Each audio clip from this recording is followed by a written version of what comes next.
This is TLV1.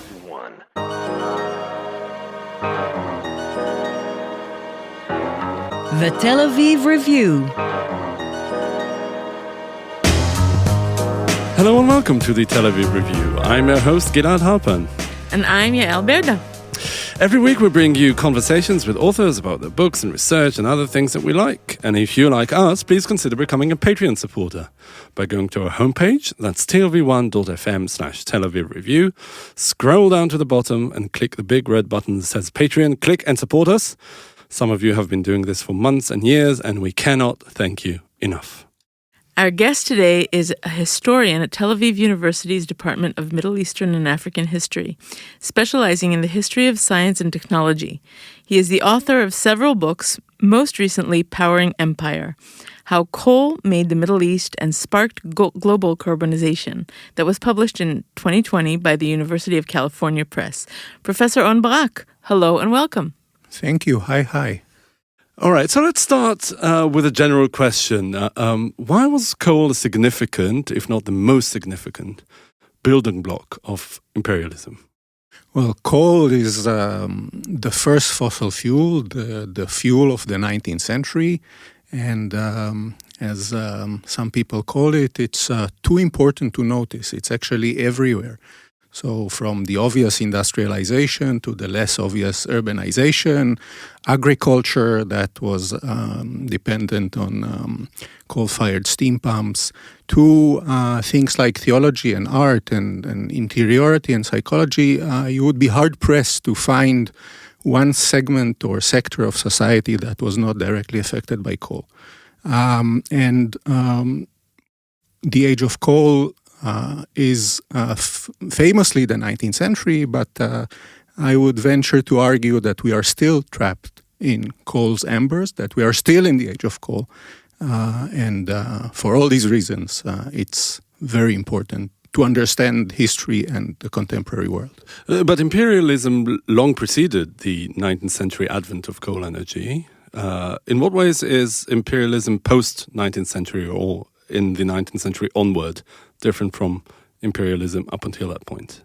Right. So coal actually allows the British Empire to outsource the Industrial Revolution and to infect the world in fossil fuels and in technologies that combust it, and to actually give wings, or this is actually a maritime process, so maritime platforms, to the process I call global carbonization.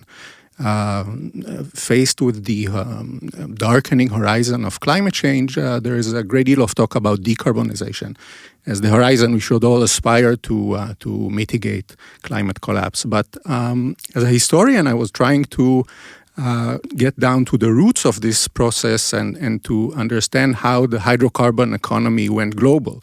And to understand this process, we have to understand the nexus of energy and empire, and the significance of imperialism in infecting the empire, the imperial periphery, with technologies and resources and lifeways that all depend on coal to spread this addiction worldwide.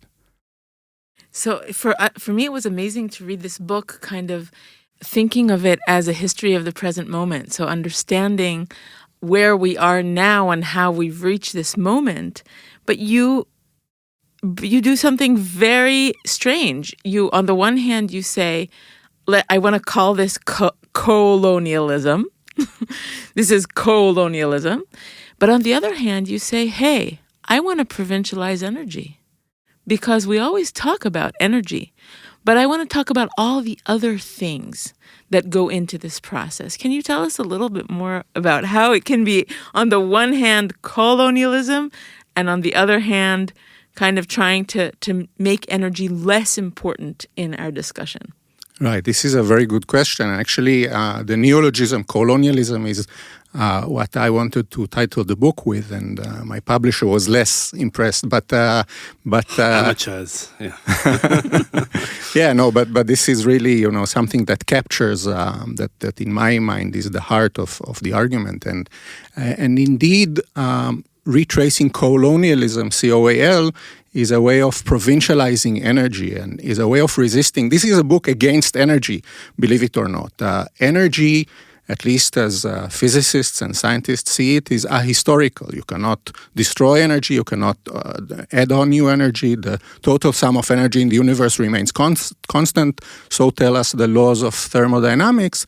But the science of energy, thermodynamics, has a history.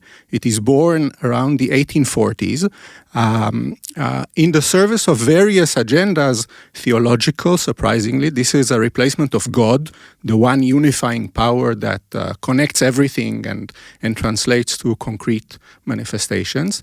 And it affords, it allows a sleight of hand, a translation between heat, motion, work, and it actually deconcretizes much of the world, and it takes us away from the stuffness, from the materiality of things like coal. Coal is the first energy source, the energy source or the fossil fuel par excellence. This is the stuff that scientists, Scottish Presbyterian physicists who work in steam engineering theorize on. So this is a very dirty work that they experiment with to extract the generalizations that allow them to distill the abstraction of energy. And this abstraction, of course, is indispensable. We cannot understand the world without this abstraction, but we pay a price when we allow ourselves to kind of be enchanted by its power. It directs attention to certain things and it removes attention from other things. And these other things are very important. The materiality of coal, the fact that it has weight, for example, the fact that when you combust it, it emits CO2 to the atmosphere, is something that energy takes us away from. And it is not a coincidence that in recent years, this is something that is not part of the book, but I think it's another reason to read this book. Fossil fuel companies rebrand themselves as energy companies. Very often they invest in renewable energies while keeping the extraction of oil and in some cases coal. Energy allows this kind of bluff, this sleight of hand, and it removes our attention from very concrete and very important processes that have political dimensions. So one of these political dimensions is imperialism, and the fact that to spread coal from Western Europe, in particular from the British Isles elsewhere, you require particular infrastructures, and these infrastructures are material, but they're also socio-political.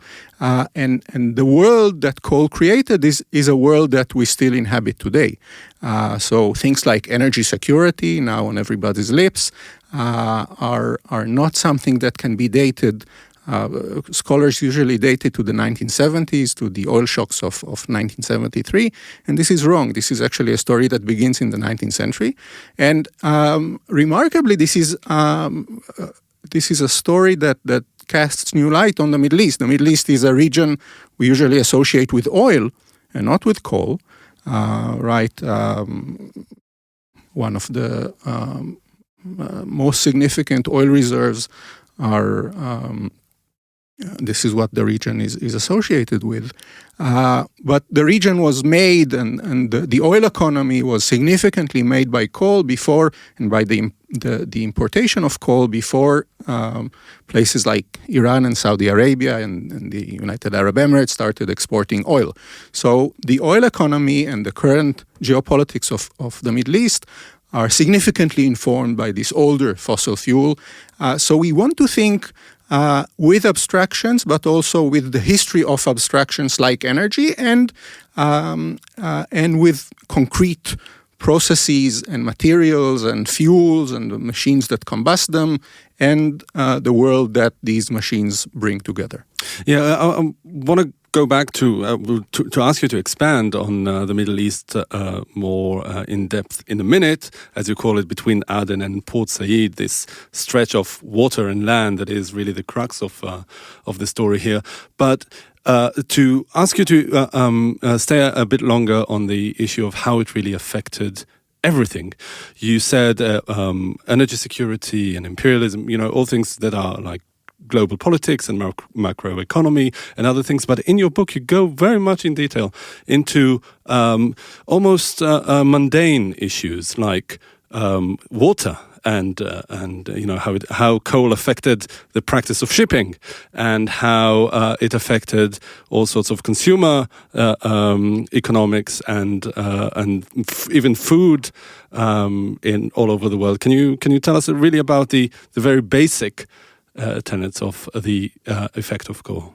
Right, so we're not used to thinking about coal and water together. It's almost like oil and water. But in arid places like the Middle East, oil and coal and then oil are indispensable for water desalination, for desalting water, for separating separating out the minerals and creating potable water. And in arid environments like Port Said and Aden, two of the most significant coaling depots of the 19th century, you cannot have water provision, and therefore you cannot have a population, and therefore you cannot have the workforce that services the steamships and the imperial flows that these steamships allowed without water desalination. So coal is indispensable for the provision of water. It is indispensable for what we can call the democratization of meat consumption, because around the last third of the 19th century, refrigeration ships that are coal-powered allow exporting meat from Argentina and Australia to Europe, but also to the Middle East. And completely revolutionize human diet, and therefore coal and the addiction to coal is not a metaphor. This is something that we find in our plates, in our water glasses, in the very possibility of maintaining human life in certain environments and beyond environmental barriers. And the Middle East is a very good example of the importance of coal to the provision of basic necessities like food and water. So throughout the book, because I think this is going to interest not only people that are interested in both imperial history or environmental history, but also those interested in understanding how things diffuse. How does science affect culture? How do new innovations change the way people think and feel about the world, shaping their identity? So these are questions that I think imperial historians deal with all the time, and you do it differently.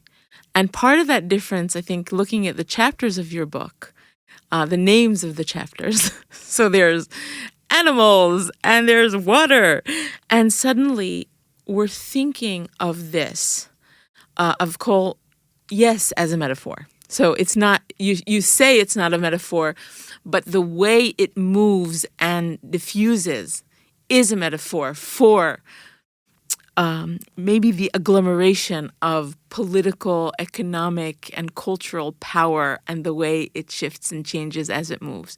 And you have this very powerful image of the octopus. So I thought it would be good to tell our readers about that image and how you're thinking of imperialism in that way. Right. So the octopus is an accidental outcome of an attempt to do what in the 19th century is called thematic cartography and what we today call infographics. A French, the grandfather of thematic cartography, Charles-Joseph Minard, experiments with combining a graph and a map. He wants to visualize the flow of British coal from the British Isles worldwide. And he creates this weird graphics that he superimposes on a map with lines extending from the British Isles. The width of the direction of the line signifies the direction of the coal export, and the width of the line is the number of tons that are being exported. And when he takes a step back and regards his creation, he realizes that it looks like a giant squid, a giant octopus. And this idea of the flow of coal as a giant octopus is something that is very common in the 19th century. It is a way the French look at what happens on the other side of the canal and of the British Industrial Revolution. It's also a very common metaphor used by Islamic reformers to understand British imperialism. And for me, it's a very useful animal to think about coal and to think about empire and to think about energy and empire together. Because the octopus, like empire, is a creature that has more processing power in the tentacles rather than the central brain, right? Octopuses have more neurons closer to the action. Empires are often like that. It's a submarine creature, and empires are very much, certainly the British Empire is a maritime creation, and my book in that sense joins the wave of imperial history that centers the sea. So the sea and the water are not a barrier but a connector.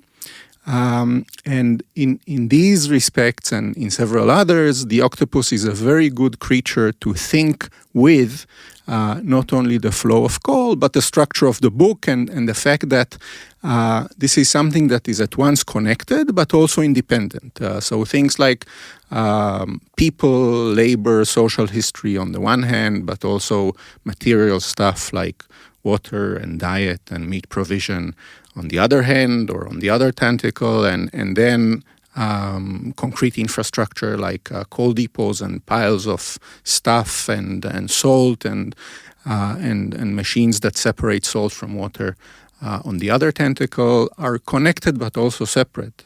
And this is an organizing principle, a loose organizing principle of the book, and I think of the coal economy.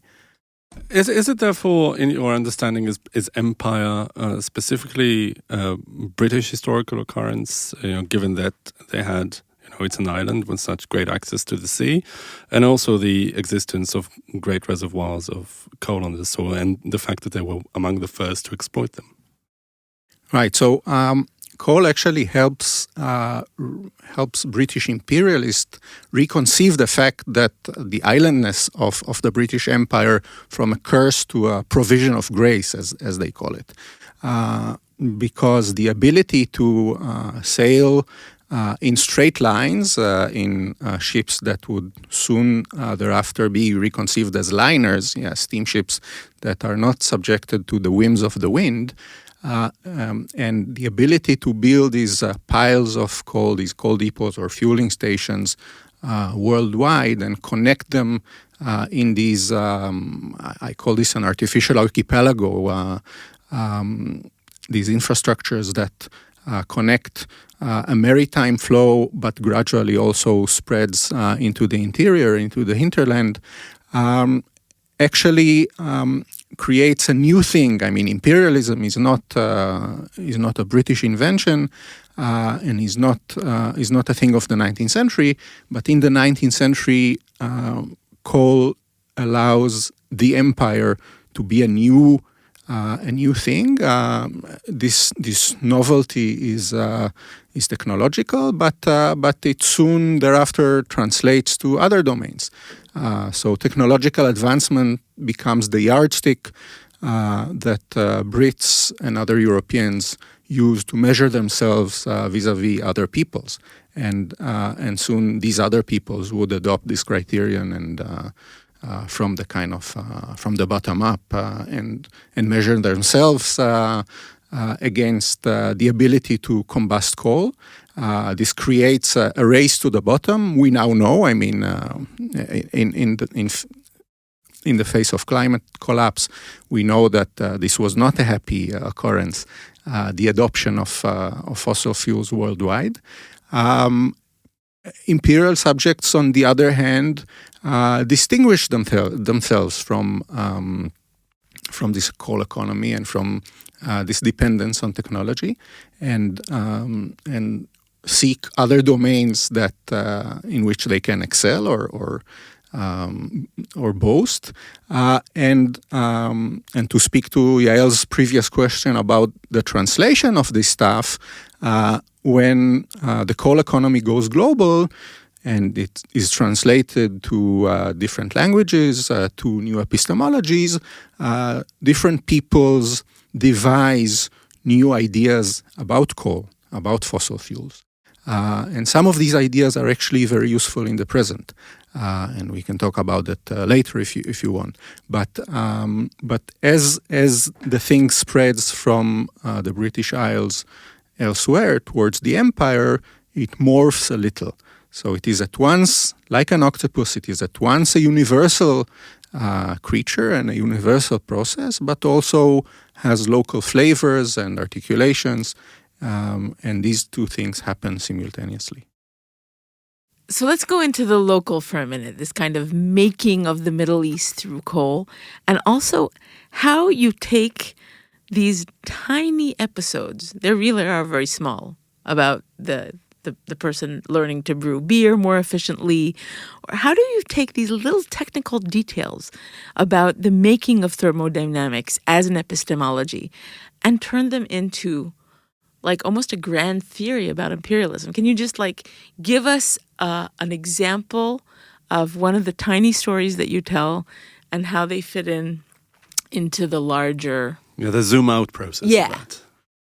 Because that's what's one of the fascinating things about this book is kind of the scale. You kind of go from these tiny places in Scotland to ships going across waters and giant bridges being made, and it's a process in which you really realize how things are connected from there to in minute detail. But I want to try and get you to tell us your method for this.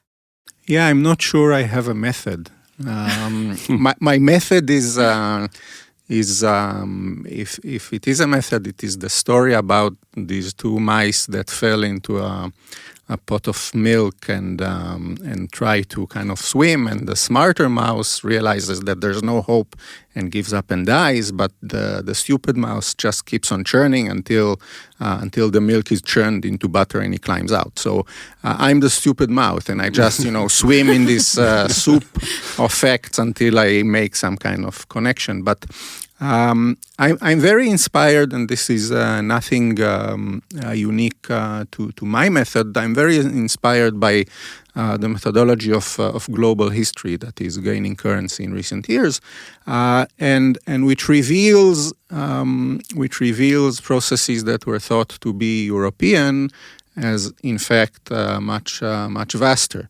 And you mentioned beer. Beer brewing is very important for the annals of thermodynamics, because the ability to measure temperatures very precisely is indispensable if you want to create beer, and perfecting temperature readings was significant in developing the first law of thermodynamics. But the British brewing industry was fed by barley that was grown in Gaza, and in fact seasonality and the difference between grain cultivation in arid theaters like here, like the Middle East, and the fact that ewes lambs in Australia are born in the austral spring and can be shipped to Europe in time for Christmas dinners. The fact that the world has different seasons is crucial for understanding processes of globalization, and these connections between Argentina and Australia and Gaza and the British Isles are a crucial base to make sense of the history of thermodynamics and therefore the history of the science of energy. So my narrative strategy is to select some of these anecdotes and to connect them to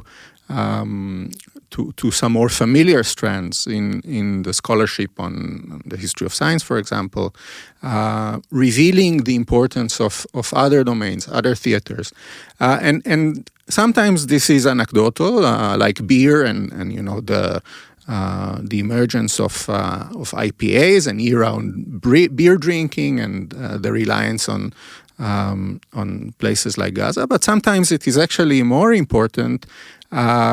For example, when we think of the Hajj to Mecca and the fact that around the 1880s, during Dhul Hijjah and the month of pilgrimage, the port of Jeddah, which is the feeder port to Mecca, is a place where 5% of global steamer traffic docks. So a really crucial theater. And if you think of the Red Sea and the particular environment, particular maritime environment with the particular currents and rocks and wind regimes and particular navigational challenges that this creates for steam navigation, you realize that this is one of the crucial and ignored laboratories for the development of steam navigation and of the steam engine. So as much as we must think of, the Hajj in the age of steam, and the steam engine completely revolutionizes the pilgrimage to Mecca, and this is an absolutely crucial story, we also have to understand steam power in the age of mass Hajj, of mass Islamic pilgrimage. And this, by the way, cuts both ways. I mean, in a sense, it is my attempt to join a trend in the history of science and technology that resists the story of technological diffusion, this idea of first in Europe, then elsewhere, right? This is how we think of almost every technology, primarily the steam engine, something that is developed supposedly in the British Isles and then gradually, slowly proliferates to other places, to other settings. Well, no, the creation of the steam engine is a working process. It takes decades, and it happens sometimes in places like Jeddah, and is informed by the seasonalities and the religious requirements of Islam. So if credit is due, then we have to think of allocating credit to these actors and to these kind of Muslim companies and pilgrims in the annals of the steam engine. But this is not only a story of credit, right? Because in the age of climate change, this is also a story of the allocation of responsibility.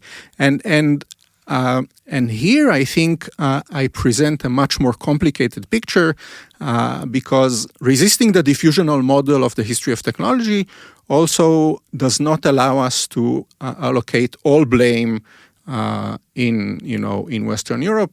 And actually we have to look at particular actors in the Middle East, particular companies, particular processes, and to disentangle this global carbonization and also to think global decarbonization in a much more local way and with non-English life experiences, languages, non-liberal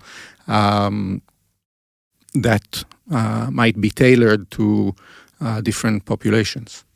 All right, so let's move forward in history. And I'd like to ask you, to what extent that specific watershed moment that you're talking about with the carbonization of empire was replicated with the advent of oil and 20th century imperialism that also underwent certain changes? Right. So another ambition of my book is to critique this notion of energy transition, right? We tell ourselves this very simplistic and perhaps optimistic story. And as this story goes, before industrialization, before the Industrial Revolution, agrarian societies were predicated on renewable energies, on these powers of winds and waves, and mainly on the powers of human and animal muscles. But then comes coal, and coal replaces the reliance on these actors. So less and less with automation and mechanization, there's less and less reliance on manpower, and we see less and less animals in transportation or mechanization. And then at some point in the 20th century, there's another transition, now from coal to oil. So oil is the fuel of the 20th century. This doesn't necessarily mean that those who endorse this story think that this is a good thing. Coal is often associated with child labor. Oil is often associated with tanks and aeroplanes and with the world wars. But good or bad, it's a story of transition. We're now supposedly transitioning away from oil towards the bridge fuel of natural gas, towards the horizon of renewable energies, perhaps again to the powers of winds and waves.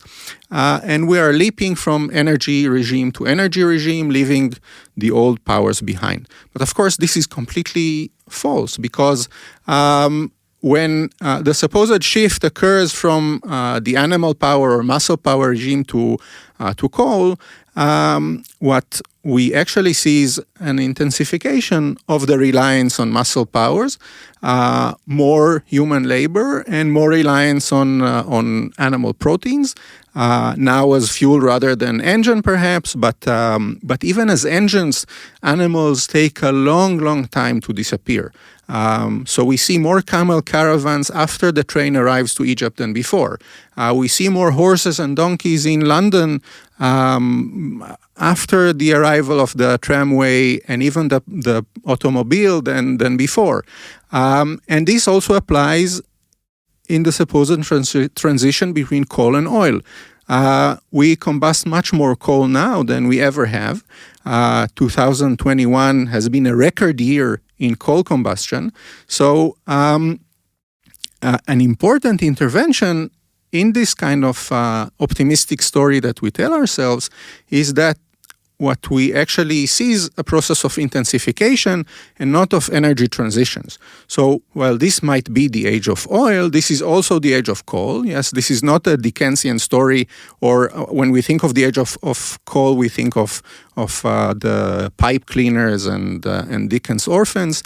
But actually the consumption and combustion of coal are on the rise, not so much in Western Europe, and not so much in North America, but in China, in India, elsewhere in East Asia. So we are combusting more coal rather than less, and this is a very important intervention that helps us understand what this age of oil is. It is not a departure from coal; it's intensification. Oil, in a sense, flows to coal's boots on the ground. And this is true not only vis-a-vis climate change, it's also significant politically. So water desalination in Saudi Arabia now uses oil rather than coal, but the legacy of water desalination in the Arabian Peninsula is a British Empire protocol that was copied by the Ottomans and then adopted by the Saudis. And you cannot understand Saudi Arabia without understanding water desalination, and you cannot understand water desalination without understanding oil, coal, and so on and so forth. So to make sense of the contemporary world, to make sense of our present, we have to have a historical grounding in previous, well, not really previous, in existing fossil fuels that shape legacies, geopolitics, and so on and so forth. But it's also a very grim outlook for the future if we consider the age of green energies and post-oil that is so crucial for saving the planet. Based on your assumption, it's much further down the line than some people think. Yeah, I think that that grimness is that we have very little reason to be optimistic. I think that optimism is not very good for us. I think that optimism and hope are not very political sentiments. And perhaps what we need is rage and frustration. But this is as far as emotions go, as far as the facts and realities on the ground, the outlook is quite grim indeed. And I think that there are some the lessons, if we do want to be practical or to think in terms of potential avenues forward. This language of transitions is not very good for us. It allows for all these maneuvers like carbon offset and net zero and these kind of sleights of hand that remove our attention from the actual reality, which is that we need to decrease the combustion of all fossil fuels quickly. We cannot transition to, electrical cars. We need to stop burning fossil fuels, and that means, electrifying public transportation and not endorsing this idea that we have time and that history teaches us that we are leaping between stations and between regimes and fossil fuels. We are still very much stuck in the 19th century. So if optimism is fueled by the fact that history is progressing, then history is also stuck in these carbon fibers of old. And yet, there is one important, I wouldn't call it optimistic, but something that really opens up one's awareness of the way interactions that people have in the peripheries, including this periphery of the Middle East, the strong impact that it has on the wider world. And for me, kind of reading this, and it's, of course, that's the mission of the book, convincing me that, coal made the Middle East.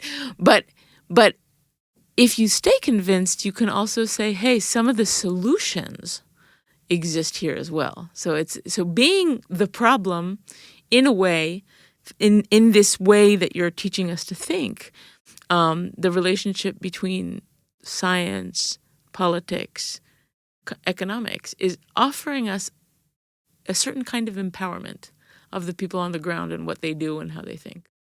Yeah, I agree, but to stay on the pessimistic note for a second, there are no ready-made solutions in history, and I'm not trying to sell some kind of black savior narrative or listen to the local people and to save Gaia. I'm trying to suggest that instead of these techno-optimisms, the faith in technology and in leaps between energy regimes, that we begin to recycle, and that we begin to recycle historical legacies from across the board, from all settings where the process of global carbonization transpires, and if it is the case that theaters like the Middle East and also the Indian subcontinent and many other places are crucial for the process, then these settings and interactions between these settings, for example, the travels of Gandhi from India through the Middle East to his studies in England, that provide very important experiences for him. This is the moment he becomes a vegetarian, for example. And Gandhi's vegetarianism is completely different than Western liberal vegetarianism that we normally think of as a lifestyle, as a life choice. For Gandhi, it's a mode of creating communities, and it's a mode of anti-imperial resistance. And it's a strategy that is born not only vegetarianism. By the way, he's interested in salt, and the famous salt marches are also a result of moving between these coal depots that are also places where water desalination happens. And when water is separated from the salt, you get drinkable water on the one hand, but also you get salt where you can salt fish and do other stuff. So this very concrete material world that people and ideas travel through provide inspiration and resources and the wherewithal for theology, politics that we can learn from. So Gandhian vegetarianism, Ottoman notions about the underground and about intergenerational responsibility. This is how, the Ottomans, when they think about coal, they think about it with the notion of rikaz, buried treasure, deposits that God puts underground for the benefit of the entire community, including unborn offsprings and including forefathers. So to think about fossil fuels, rather than looking for a world or solutions outside of the fossil fueled world, thinking with Ottoman, Indian, Egyptian, whatever Adani experiences of coal widens the spectrum of thinking about addressing fossil fuels at present. All right, this is really fascinating, but we'll have to leave it there. Professor On Barak of the Department of Middle Eastern and African History at Tel Aviv University, and author of the recently published Powering Empire, How Coal Made the Middle East and Sparked Global Carbonization. Thank you very much for joining us today. Thank you. And many thanks to you, Yael. Thank you. This was so interesting. And many thanks to Itai Shelem, the manager of TLV1 Studios. And now we've got a request, because most of you listen to us on the Apple Podcasts app, and would like to ask you to please consider writing us a review of any kind.